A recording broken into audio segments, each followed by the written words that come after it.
Developing tonight, we're now learning what led police to raid the Logansport property of a former Colts player turned pastor.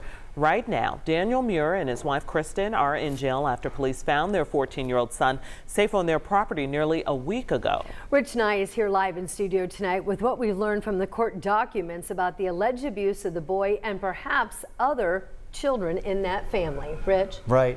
In court records, Daniel Muir allegedly admits that he, quote, whooped his 14-year-old son for inappropriate behavior. Meantime, his attorney is arguing that the Muirs should not have been denied bail. Police executed a search warrant on this property in Logansport on July 3rd to locate the 14-year-old son of Daniel and Kristen Muir.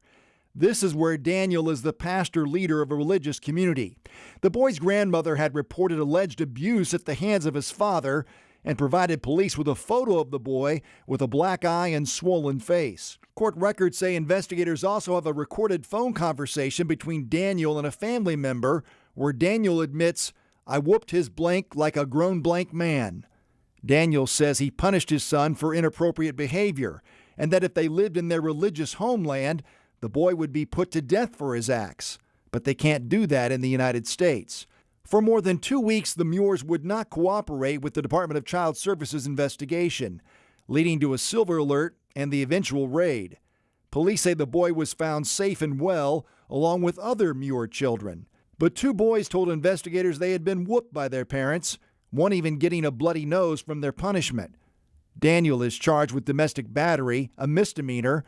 Both parents are charged with obstruction of justice, a low-level felony. The Cass County Circuit Court judge denied bail at the Muirs' initial hearing July 3rd, calling them a flight risk and noting their complete lack of cooperation with investigators. Legal experts say a relatively low bond is standard for these charges. The judge, I think, at the hearing will say, well, I was well within my ability to refuse bail or refuse bond because I determined there was a substantial risk of flight. Even if you are a flight risk, you still get a bond. It may be higher than somebody else who's not a flight risk, but this case on its face does not really seem like it should not have a bail or bond in place.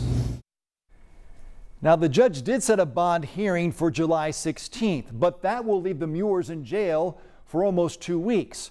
Daniel's attorney has filed a motion saying the Muirs being denied bail is unconstitutional. He's asking for a hearing for their release as soon as possible this week.